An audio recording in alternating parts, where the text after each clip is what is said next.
আসসালামু আলাইকুম, আমি Mehedi Hasan, founder and chief of Kibanshu and Kiban trade international. তো আমরা এর আগে আলোচনা করছি আসলে আমার উৎসব পেজ বা এইটা নিয়ে কিভাবে আপস অ্যান্ড ডাউন এবং কিবানশু পর্যন্ত আমি বলছিলাম যে কিবানশু স্টার্ট হয়েছে। তো এখন আসলে আলোচনা করব পরবর্তী ধাপে কিবানশু কীভাবে কি হয়েছে। তো কিবানশুতে প্রথম যখন আমি কিবানশু জুতা নিয়ে একদম থ্রোলি ভাবা শুরু করি যে শুধু অনলি জুতা করব, তখন চলে আসে যে এরকম যে জুতা শুধু ফেসবুক পেজ কেন্দ্রিক জুতা বিক্রি করতে গেলে, একটা প্রোডাক্ট বিক্রি করতে গেলে কম দামি প্রোডাক্টগুলো মেসেজে অ্যাডে বিক্রি হয় বা পেজে বিক্রি হয়। বাট আমার চিন্তা ছিল যে আসলে একটু ইউনিক ধরনের এবং দামি জুতা বিক্রি করব, যেটা 2000, 2500, 3000 টাকা।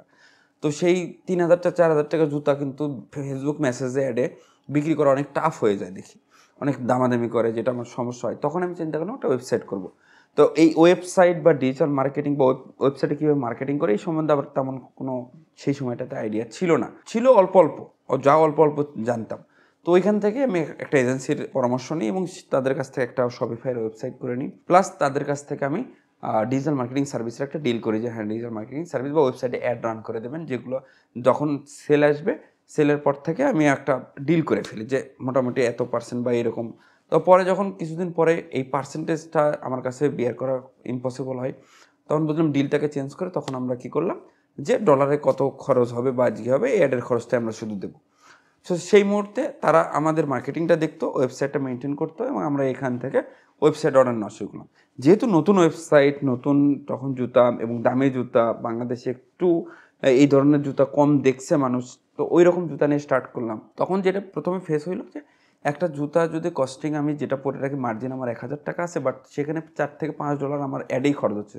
আমার অফিসে এক্সপেন্স বা অন্য কিছু দিয়ে আমার প্রফিট থাকা একটু মুশকিল হয়ে যাচ্ছিলো। তো সেই সময়টাতে আমি ডিজিটাল মার্কেটিং ব্যাপারটা একটু ঘাটাঘাটি শুরু করি, কীভাবে ওয়েবসাইটে অ্যাড দেয়। তো এইরকমভাবে চলতে থাকে। জুতাতে আবার 6টা সাইজ, 39 থেকে 44 বা 45 অনেক সময় থাকে।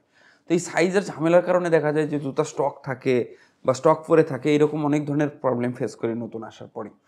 তো তখন সেই ক্ষেত্রে বাংলাদেশে একটা ভালো কিছু জুতার শপ ছিল যারা প্রি অর্ডার টাইপের জুতা নিয়ে বিজনেস করতো। তো আমিও প্রি অর্ডার করতে যেয়ে আসলে একটা ঝামেলায় পড়ছিলাম যে প্রি অর্ডার নিয়ে ফেলছিলাম 1 মাসে 50 লাখ টাকার অর্ডার মতো প্রি অর্ডার নিয়ে ফেলছিলাম। তো কিন্তু সময় মতো তাদেরকে ডেলিভারি দিতে পারিনি, কারণ ইম্পোর্ট যেখানে চায়না থেকে প্রোডাক্ট নিয়ে আসবো যার মাধ্যমে, তার মাধ্যমে মাল আসলে ওইভাবে অর্ডার করার পরেও আমার কাছে সময় মতো পৌঁছায়নি। তো যার কারণে ওই যে মাল সময় মতো পৌঁছানোর কারণে আমার প্রায় 40% অর্ডার অনলি ডেলিভার হয়, বাকি 60%ই ক্যান্সেল হয়ে যায়। তো ওইখানেও একটা ধাক্কা খাই যে আসলে ওইখান থেকে শিখি যে আসলে না, যেহেতু ইম্পোর্টেড প্রোডাক্ট এখানে তৈরি হয় না, অন্য একটা জায়গায় তৈরি হয়, চায়নার থেকে এখানে আসবে, একটা সময়ের ব্যাপার। সেই ক্ষেত্রে প্রি অর্ডার টাইপ বিজনেসটা একটু চ্যালেঞ্জিং হয়ে যায়। তো ওই সময়টাতে কিবানশু নিয়ে তেমন চলতেছে, বাট টাকার অ্যামাউন্ট কম, মার্কেটিং আমি একদম নিজে করতেছি না, সব কিছু মিলে একদম খাপ খাচ্ছে না, তেমন একটা মানে ভালো কিছু হচ্ছে না। বাট তারপরেও মনে হচ্ছিলো যে এটা ভালো কিছু করা সম্ভব। তো সেই জায়গা থেকে চেষ্টা করে গেছি, নিজেরা কাজ করছি। লক্ষ্য বল থাকা সত্ত্বেও দেখা যায় আমরা যে 2 ভাই ছিলাম, আমরা 2 জন মিলিয়ে অনেক কাজ করছি, প্যাকেজিং থেকে শুরু করে পণ্য টানাটানি সব কিছু আমরা নিজেরাই করতাম। তো অনেক কষ্ট করছি সেই সময়টাতে, অনেক খাটছি এবং সারাদিন চিন্তা করছি এবং সারা রাত ধরে প্ল্যান করছি কীভাবে এটাকে আরও ভালো কিছু করা যায়। সারা রাত চেয়ারে বসে থেকে কীভাবে এটাকে কমানো যায় ডলার রেট, বা প্রোডাক্টটা কীভাবে কোন চেনে নিয়ে আসলে কীভাবে হয়, এবং সেখানে টাকার যে ম্যানেজমেন্ট, যেহেতু আমি বললাম যে সাইজের প্রবলেমের কারণে স্টক থেকে যাচ্ছিলো। তো এই যে সাইজের প্রবলেমটার কারণে যে আমার যে টাকার ফ্লো, সে ধরেন যে আমার কাছে 10 লাখ টাকার বিজনেস, সেই 10 লাখ টাকা আসলে লিকুইড হিসেবে থাকলে তখন সবসময় 1 লাখ 2 লাখ টাকা হয়ে যেত, কারণ স্টকে পড়ে থাকতো সাইজের কারণে, বা হচ্ছে যে কুরিয়ারে আছে, আমার চায়নাতে অর্ডার দেওয়া আছে, বা আমার কাছে ওই রকম টাকা থাকতো না, এরকম অনেক ধরনের প্রবলেম শুরু হলো। তো এই জন্য এখান থেকে একটা জিনিস শিক্ষা নিলাম যে আসলে যদি এমন কোনো প্রোডাক্ট সেল করতাম যে প্রোডাক্টটা একটাই সাইজ, কোনো সাইজ নাই, কিছু নাই, একটাই কালার, একটাই সব কিছু, সিঙ্গেল আইটেম, তাহলে কি হতো, শেষ করতে পারতাম। তো কিবানশুর বিজনেসটা আসলে চ্যালেঞ্জিং হলো এই জায়গা থেকে যে সাইজের কারণে আমার টাকাটা আসলে ঠিকভাবে বন্টন হচ্ছিল না। সেই ক্ষেত্রে দেখা যায় যে প্রবলেমটা হচ্ছিল যে স্টকে একটা টাকা আটকে যাচ্ছে, বা ওইখানে কুরিয়ারে আটকে যাচ্ছে, প্লাস চায়নাতে অর্ডার দেওয়া থাকতেছে, সব মিলিয়ে সাইজের প্রোডাক্ট নিয়ে একটা বিশাল ঝামেলা শুরু হয়ে গেল। ইভেন মার্কেটের অবস্থা যে এরকম যে জুতা লাগবে ঠিকই, কিন্তু আমি সেল করতে হয়তো বা কোনো একটা ঝামেলা হচ্ছে যে এত ডলার কেন নষ্ট হচ্ছে, এত ডলার কেন যাচ্ছে, যেহেতু ওয়েবসাইটের অ্যাড। তো তারপরেও চালায় গেলাম ওইটা ওইভাবেই। তো তখন চিন্তা করলাম যে এইটা যদি এইভাবে চলে তাহলে তো আমার মানি মেকিং হচ্ছে না, তো আমার তো মানি লাগবে ইন ফিউচারে। তো কারণ কি, এই জুতাতে আসলে অল্প টাকা নিয়ে নামলে সমস্যা, কারণ যেহেতু অনেক সাইজ, একটা প্রোডাক্টে ভেরিয়েন্ট অনেক বেশি, কালার আছে, তখন ভাবলাম যে এখানে আর অনেক টাকা লাগবে। তো তো এই টাকাটা ম্যানেজ করতে গেলে ভাবলাম যে এমন কিছু বিজনেস স্টার্ট করতে হবে বা এমন কিছু করতে হবে যেখানে আসলে একটা মানি মেকিং হবে, অর্থাৎ একটা প্রোডাক্ট, সিঙ্গেল প্রোডাক্ট, যে প্রোডাক্টের সাইজ কালার নাই সেরকম প্রোডাক্ট সেল করতে হবে। সেল করে আস্তে আস্তে টাকা মানি মেকিং করতে হবে, ব্র্যান্ডের চিন্তা করতে হবে, তারপর আস্তে আস্তে টাকা হলে আমি কেবানশোটাকে ব্র্যান্ড করব। তখন আসলে এর মাঝখানতেই আমি তখন চিন্তা করি যে ঠিক আছে, ট্রেন্ডি কিছু আইটেম, যেমন চায়না থেকে ট্রেন্ডি কিছু আইটেম, কিচেন বা হচ্ছে যে আপনার আসবাবপত্রের কিছু এইরকম, বা ঘরের কোনো ছোট্ট ছোট্ট আইটেম যেগুলো ইউনিক, বাংলাদেশে নাই, চায়না থেকে ইম্পোর্ট করে একটা আইটেম নিয়ে আসলাম, ওই একটা আইটেমই সিঙ্গেলি সেল করলাম। তখন আমি আসলে মেক করেছিলাম Subject24 নামে একটা ওয়েবসাইট। সেই Subject24 থেকে আমার ইনকাম স্টার্ট হয়, কারণ সিঙ্গেল প্রোডাক্ট সাথে কিবাংশ রেখে যাই। তো এখানে একটা জিনিস শিক্ষণীয় যে জিনিসটা হলো যে আমি ব্র্যান্ড করতে যে আমার যে প্রবলেমটা শুরু হয়েছে, আমার মানি লাগবে, এটাই মেইন প্রবলেম। তো মানি যেহেতু লাগবে, মানি মেকিং আর একটা বিজনেস স্টার্ট করে দিছি এই পাশে, কিন্তু ওইটা আমি ছাড়িনি, ওইটা প্যারালালি রান করে গেছি। জুতা মাসে যে কটায় সেল হয়েছে ওইটাতেই আমি স্যাটিসফাই ছিলাম যে ঠিক আছে, এইভাবে চলতে থাক চলুক। সাথে সাথে কী করে যাচ্ছে, একটা মানি মেকিং বিজনেসে ছিলাম। মানি মেকিং বলতে কি, একটা সিঙ্গেল প্রোডাক্ট আনতাম এবং সেই সিঙ্গেল প্রোডাক্টটা নিয়ে যেতাম, সেটা চকবাজার থেকে অনেক সময় পাইতাম, অনেক ইম্পোর্টারের কাছ থেকে পাইতাম, বা আমি নিজেও ইম্পোর্ট করতাম। এইরকমভাবে চলতে থাকে যে ওই Subject24 থেকে আমার কিছু টাকা আসে এবং সেই কিবাংশ থেকে অল্প কিছু আসে, ওটা নিয়ে তেমন চিন্তা করতাম, but sale per day sale বাড়তেছে কিনা এটা নিয়ে চিন্তাই ছিল। তো এখানে এই বাড়াইতে যায় যে জিনিসটা খেয়াল করলাম যে আসলে মার্কেটিংয়ে মনে হচ্ছে কোনো একটা প্রবলেম। এইরকমভাবে চলতে চলতে একটা সময় যে প্রায় 7-8 মাস, প্রায় 22 সাল চলে আসে, অর্থাৎ 21-এর শেষের দিকে, তখন চিন্তা করলাম যে না, ডিজিটাল মার্কেটিং এর মাঝখানে যে আমি এই প্রোডাক্টটা নিয়ে কাজ করতেছি, তখন আসলে ডিজিটাল মার্কেটিং চিন্তা করতেছিলাম, ওয়েবসাইটে অ্যাড দেওয়া শিখতেছিলাম নিজে নিজে, এটা। তখন আসলে বুঝলাম যে এখানেই মেইন প্রবলেম আছে, এখানে কোনো একটা ঝামেলা আছে যেটার কারণে আমার হচ্ছে না। তখন জিনিসটা আমার নিজের, আমি শিখলাম জিনিসটা, আরও একটু ভাবলাম, দেখলাম আশেপাশে। সেখান থেকে দেখার পরে আমার নিজের হাতে যখন ডিজিটাল মার্কেটিংটা নিয়ে নিলাম, তখন জুতার সেল আবার বাড়া শুরু হলো। তখন জুতার সেল বাড়লো কীভাবে, তখন মার্কেটে কিছু জুতা আমি সিলেক্ট করলাম যে এই 3টা জুতা খুবই পপুলার, এই ধরনের জুতা। অর্থাৎ অনলাইনে, বাইরে অফলাইনে আপনি অনেক ধরনের জুতা দেখতে পারেন, বাট প্রত্যেকটা জায়গায় কিছু ইউনিক কিছু থাকে। যেমন অনলাইনে কিছু জুতা ছিল খুব পপুলার ওই সময়টাতে। তো ভাবলাম এই 3টা জুতা আমি পিক করলাম, ওই 3টা জুতা আমি কোয়ান্টিটি নিয়ে আসলাম। নিয়ে আসার পরে এই 3টা জুতা বাইরের যে যারা বিক্রি করতো, তারা যে হাই দামে বিক্রি করতো, প্রি অর্ডার নিত। তো আমি বললাম যে না, প্রি অর্ডার না, আমি কী করবো, স্টক দেবো। তারা দিচ্ছে প্রি অর্ডার, আমি দেবো ইনস্ট্যান্ট ডেলিভারি 2-3 দিনের মধ্যে। তখন তো ক্লায়েন্ট আমার কাছেই আসবে, কাস্টমার আমার কাছেই আসবে, কারণ তাদের তো 1 মাস পরে দেবে, আমি দেবো সাথে সাথে। তো ওই যে এই প্ল্যানটার থেকে আমি হচ্ছে যে নিজে মার্কেটিং করে প্রথমে 3টা আইটেমের কোয়ান্টিটি প্রোডাক্ট নিয়ে এসে মার্কেটে ছেড়ে দিলাম, নিজে মার্কেটিং করলাম। এবং ওপরওয়ালা আমাকে ওই সময়টাতে যে পরিমাণ সেল দিয়েছে, কারণ হচ্ছে যে আমি স্টক দিচ্ছিলাম, এবং তখন আমার একটা পপুলারিটি হলো যে না, কিবাংশু এই জুতা পাওয়া যায়। কিছু কাস্টমার আমাকে সরাসরি তাদের নাম ধরে বলতো যে তাদের কাছে এই জুতা দেখছি, বাট প্রি অর্ডার, আপনার কাছে তো স্টক আছে, তো আপনার কাছ থেকে আমি নিতে আসছি। তখন আমার একটা ফ্ল্যাটের মধ্যে অনেক কাস্টমার আসতো, এবং তখন দেখলাম যে না, এই জুতার বিজনেস নিয়ে আসলে অনেক বড় কিছু করা সম্ভব। সেইখান থেকে জুতার বিজনেসটা নিয়ে চিন্তা করা আসলে, মার্কেটিং যত কিছু লাগে, লার্নিং, মানে দিনে যতটা পার্সেল যেত, তার থেকে রাতে বসে থাকে তার থেকে লার্নিং বেশি করতাম, যে কীভাবে এটাকে আরও বেশি ডেভেলপ করা যায়, ওয়েবসাইট কীভাবে আরও ফাস্টার করা যায়। অনেক কিছু বিষয় জানাশোনা ছিল এবং সেগুলো জানা শুরু করলাম। সেখান থেকে কিবাংশু আস্তে আস্তে একটা পর্যায়ে উঠে গেল। এবং তখন যে মাঝখান থেকে গল্প যদি বলি, যে সাবজেক্টটা তখন কী করলেন, সাবজেক্টটা তখন প্যারালালি ছিল এবং কিবাংশু ছিল, অর্থাৎ আমি কোনোটাও ছাড়িনি। এর মাঝখানতে যে জিনিসটা হয়েছে, এই যে জুতা ইম্পোর্ট করতেছে আরেকজনের মাধ্যমে, এই ইম্পোর্ট করতে যেয়ে আমি তখন ইম্পোর্টের প্রতি প্রচুর পরিমাণে, যে প্রথমে বলছিলাম যে ইন্টারেস্ট পাইছিলাম, তখন আমি নিজে নিজে কীভাবে ইম্পোর্ট করা যায় এই জিনিসটা আসলে শিখতেছিলাম। অর্থাৎ আমার এই বিজনেসের পিরিয়ডে আমি বলবো যে বিজনেস করার চাইতে আমি লার্ন বেশি করছি, অর্থাৎ আমি রিসার্চ বেশি করছি, একটা সেক্টর থেকে আরেকটা সেক্টর শিখতে গেছি। কারণ আমি অলরেডি এর মাঝখানতে আমি অফিসে লোক সেট আপ করে ফেলছি। আমার টিম তখন জানে যে কীভাবে কী করতে হয়। তখন 4-5 জনের যেই টিমই ছিল না, তাদেরকে রেডি করে ফেলছি কীভাবে কাস্টমার হ্যান্ডেল করতে হয়, কীভাবে অন্য কিছু, শুধু অ্যাডের কাজটা আমার কাছে রাখতাম, বাকি সব কাজ তারা হ্যান্ডেল করতে হতো। যার কারণে আমার অনেক ফ্রি টাইম ছিল, আমি নতুন কিছু এক্সপ্লোর করতে পারতাম। সো টিম তৈরি করার সবচেয়ে বড় জিনিস হচ্ছে যে আপনি যদি বিজনেসে বড় কিছু করতে চান, আপনার হাতে কোনো অপারেশনের কাজ রাখা যাবে না, তাহলে বিজনেসে হ্যাম্পার হবে। আপনার অপারেশনটা টিমের হাতে ছেড়ে দিতে হবে এবং আপনাকে প্রোগ্রেস নিয়ে আগাইতে হবে। তো এই প্রোগ্রেসটা নিয়ে আমি আসলে সেই সময়টা আগাইছি, যে কীভাবে প্রোগ্রেস করা যায়। তখন আমি ইম্পোর্টটা কার মাধ্যমে করা যায়, এটা করা যায় নিজে।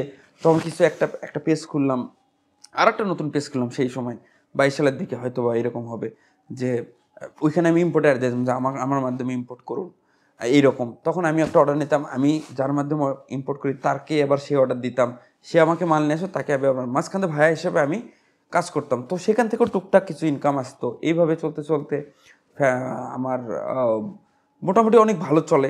এরপরেও যে ঝামেলাটা হয়, অনেক বিজনেসটা অনেক বড় হয়ে যায়, তখন একটা মানি ম্যানেজমেন্টের যে বিষয়টা, কারণ আমরা তো ইয়াং ছিলাম, ইয়াং এখনও যদিও ইয়াং আছি, তো আমরা যে ইয়াং বয়সে আমাদের অনেক টাকা হয়ে গেলে বা টাকা আসলে সেই টাকাটা ম্যানেজ করাটাও একটা বড় চ্যালেঞ্জ হয়ে যায়। আমি তখন মানে ইচ্ছা মতো খরচ করতাম, যখন যা মনে চাই তো এখানে ওখানে। তো সেই সময়টাতে মানি ম্যানেজমেন্টটা বুঝি নাই। তো এই কারণে আবার একটা ধাক্কা খাই যায় যে আসলে তার মধ্যে আরেকটা বিষয় ছিল যে ফ্যামিলি একটা বিশাল বড় একটা ইনসিডেন্টের কারণে ফ্যামিলি প্রেশার বা এরকম ঝামেলা ছিল।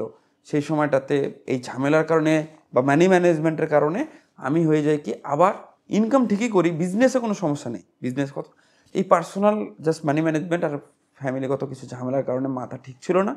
তো এই টেনশনে সব কিছু মিলে আবার একটু টাকার ঘাটতিতে পড়ে যায় সব কিছু মিলে। কারণ যখন আপনার মাইন্ড সেট আপ বিজনেসে থাকে, তখন আপনার বিজনেস যেরকম হবে, যখন আপনি ডিস্ট্র্যাক্ট থাকবেন, অর্থাৎ কোনো প্রবলেম হবে আপনার লাইফে এবং সেটা টানা 5 মাস 6 মাস যাবে, সেই প্রবলেমটা তখন কিন্তু আপনার বিজনেসে হ্যাম্পার করে।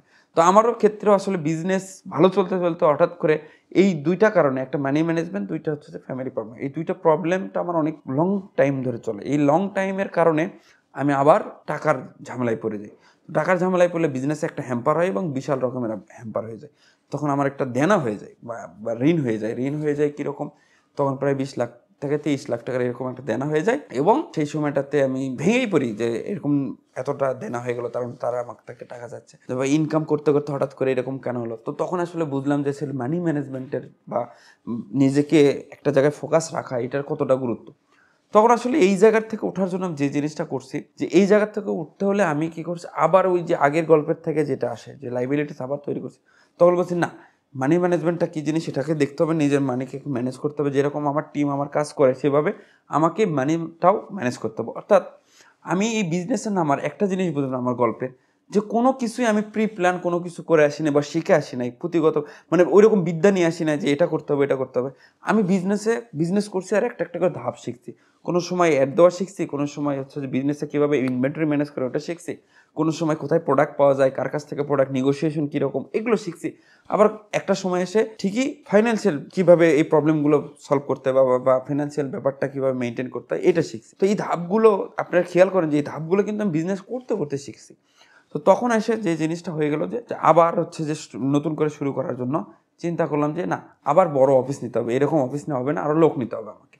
তখন ফ্ল্যাট থেকে বের হয়ে এসে আমি শাহ আলী প্লাজায় মিরপুর 10-এ এখন যেখানে অফিস আছে সেইখানে আমি একটা বড় স্পেস নিই, যেই স্পেসে আমি অফিস ওপেন করি এবং ভালো একটা ডেকোরেশন দিয়ে অফিস সেট আপনি বসে যাই। এবং সেই সময়টাতে আমার ডেডিকেশন লেভেল এতটা বেশি ছিল বা কাজের লেভেলটা, যে সব কিছু পার্সোনাল যে ঝামেলা বা হচ্ছে যে ফাইন্যান্সিয়াল ঝামেলা, এইগুলো ঝামেলা সব মাথার থেকে ঝেড়ে ফেলে দিয়ে যা হয়েছে যা কিছু হয়েছে বিজনেসে ফোকাস দিতাম। আমার টিম বানাইতে হবে, আমাকে এখানে লোক সেট করতে হবে, ওখানে লোক সেট করতে হবে। আমি লোক শূন্য ওইভাবে লোক হায়ার করা শিখলাম। অর্থাৎ আমি যখন হিউম্যান রিসোর্স ব্যাপারটা দেখলাম যে না, আমাকে ভালো মানুষ নিতে হবে, অর্থাৎ ওই যে লোয়ার লেভেলের বা হচ্ছে যে জাস্ট প্যাকেজিং করবে এরকম লেভেল লোকজন দিয়ে আসলে বিজনেসটাকে আমি দাঁড় করাইছি যে যতদূর এতদূর দিয়ে হবে না, আমাকে ম্যানেজমেন্ট লেভেলের লোক নিতে হবে। তো ওই রকমভাবে আসলে ম্যানেজমেন্ট লেভেলে কিছু লোক হায়ার করলাম, সেইভাবে কিবাংশ দাঁড়ায় গেল এবং যে দেনা ছিল সেটা উপরওয়ালা আমাকে 3 থেকে 4 মাসের মধ্যেই শোধ করার হচ্ছে যে তৌফিক দেয়। তখনও কিন্তু আমার সবজেট এবং কিবাংশ দুটাই রান চলে এবং কিছু টুকটাক ইম্পোর্ট টিম্পোর্ট করে দিই মানুষকে। তো সব মিলিয়ে সব কিছু মিলে এই গল্পের মধ্যে একটা জিনিসই বলবো যে সব কিছু মিলে করতে যায় যে যেটা হয় যে ভাই আপনি এত 3টা বিজনেস একসাথে করছেন, ব্যাপারটা কিন্তু ই-কমার্স ছিল 2টা, আর ইম্পোর্টের যেটা এটা ইন্টারেস্ট থেকে করছি। সো 2টা কাজ কিন্তু সেম, প্রোডাক্ট সেল করা, বাট 2টার ধরনটা ছিল আলাদা। এটা প্রোডাক্টের ধরন ছিল আলাদা, যার কারণে 2টাকে আলাদা বিজনেস মনে হলো, ব্যাপারটা একই, ই-কমার্স, একটা প্রোডাক্ট সেল করতে হবে। তো জুতাতে যে শিক্ষা দিছে ওইটা আমাকে একটা মানি মেকিং দিয়ে দিছে, যে এই প্রোডাক্ট নিয়ে আসলাম, এত টাকা সেল করলাম, এত টাকা আসলো। বাট জুতা একটা ব্র্যান্ড দাঁড়াইছে সাথে সাথে। তখন আমাকে ফিজিক্যাল শপ অফিস থেকে পারচেস স্টার্ট হয়, তখন ফিজিক্যালি মানুষ আসে, তো তখন একটা ব্র্যান্ড পরিচিত হয়ে গেছে অলরেডি কিবাংশ। তো এখানে চলে আসে যে এত সহজে কিভাবে আপনি একটা জায়গায় গ্যাপ হয়ে যায়, আপনার একটা ঝামেলা সৃষ্টি হয়, সেখান থেকে আপনি সহজে আবার আসেন, এখানে আসলে মূল মন্ত্রটা কি। তো এটা আসলে সহজ না। ব্যাপারটা হলো আমার যে এক্সপিরিয়েন্সটা, এই এক্সপিরিয়েন্সটা কাজে লাগায়। যেমন প্রথম দিকে একটা কথা আমি বাদ দিছি, যেটা হলো যে আমি কিন্তু এই বিজনেস করছি একা একা না, এখানে আরও 10 জন আমার সাথে ছিল। আমি যখন বিজনেস স্টার্ট করি যেটুকুই জানতাম ওই রকম সময় আমি আর একজনকে এই জ্ঞানটা অনেক মানুষ আছে ভাই বিজনেস করবো, আমি বললাম ওকে ঠিক আছে ফাইন আসো। অনেকেই বলতো যে ভাই আপনি আর একজনকে বিজনেস শিখাচ্ছেন, এটা তো হ্যাম্পার না। আমার মাথায় তখন তো একটা প্ল্যান ছিল যে না, যদি আমি কিছু মানুষ আমার আশেপাশে বিজনেসম্যান তৈরি হয়, তাহলে একসময় যে আমার যে বড় প্ল্যান আছে যে ইম্পোর্ট বা সব কিছু মিলে পাইকারি হোলসেল একটা বড় একটা গ্রুপ হবে, একটা নেটওয়ার্ক হবে, এবং এখানে আমাদের মধ্যে প্রোডাক্ট সেল বেচা কেনা হবে, পাইকারি বেচা কেনা হবে, এবং তারা একজনের প্রোডাক্ট আরেকজন নিতে পারবে, এরকম একটা নেটওয়ার্ক তৈরি হবে এবং শক্তি হবে। এবং আমি কিন্তু এটা 2019 সাল থেকে এটা করে আসছি, বা 18 সাল থেকে প্রায় শুরুর থেকেই দেখা দু একজনকে মোটিভেট করে আসছি, ভাই বিজনেসে আসো বা এরকম এরকম। তো তখন থেকে দেখা যায় যে আমার কিছু আশেপাশে উইংস তৈরি হয়। তো যার কারণে হয় কি, আমি যখনই কোনো প্রোডাক্ট নিয়ে আসি মনে হয় যে এখনই সেল করা দরকার, তারা আবার সেই প্রোডাক্টটা নিয়ে যায়। তো যার কারণে আমার কোনোদিন প্রোডাক্ট সেল করা বা পাইকারি সেল করার জন্য বা কোনো কিছু করার জন্য বাইরে কোথাও যাইতে হয় না। আমার গ্রুপের মধ্যেই কিছু ব্যবসায়ী তৈরি হয়ে গেছিলো এবং তারা সবসময় আমার সাথেই ছিল। তো যার কারণে আজ পর্যন্ত, এখন পর্যন্ত আমি কোনো প্রোডাক্ট নিয়ে আসার পর মার্কেটিং করতে হয় না যে এই প্রোডাক্টটা কার কাছে বিক্রি করবো, কারণ আমার কাছে সাথে অলরেডি এখন 15 থেকে 20 জন এমন ব্যবসায়ী হয়ে গেছে, তারা হচ্ছে ভালো ক্যাপাসিটি রাখে যে আসলে প্রোডাক্ট সেল করা। সো এটা একটা বড় শিক্ষা যে আসলে সাথে নেটওয়ার্ক থাকাটা অনেক জরুরি। যদি একটা শক্তি থাকে, সেই শক্তিটা কতটুকু কাজে লাগে।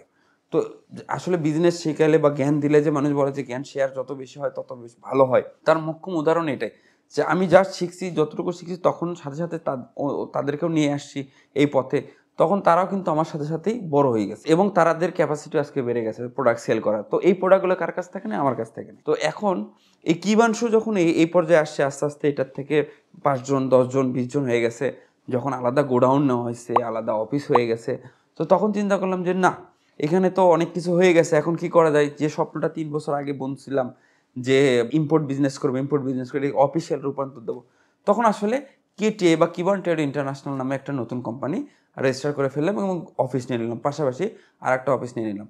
তখন এই জার্নিটা আবার কিবান ট্রেড ইন্টারন্যাশনাল জার্নি শুরু করে দিলাম, কারণ কমফোর্ট জোন চলে আসছে অলরেডি। তখন কিবাংশু বা সাবজেক্টের মেনটেন করার জন্য ম্যানেজার বা অন্যান্য অপারেশনাল হেড বা এই টিম পুরো তৈরি হয়ে গেছে। তখন আমি আর একটা অফিস করার জন্য রেডি হয়ে গেলাম, যেটা কিবান ট্রেড ইন্টারন্যাশনাল আলাদা অফিস, যেটা আমি 3 বছর 4 বছর ধরে যে স্বপ্ন দেখতেছিলাম যে একটা অফিস আমি খুলে ফেলবো, সেটা হয়েছে আসলে 2023 সালের লাস্টের দিকে, বাট অফিস উদ্বোধন হয়েছে মানে 24 সালের দিকে। 24 সালে আমার প্রাপ্তি হচ্ছে এটাই যে আমি কেটিআর একটা অফিস ওপেন করছি।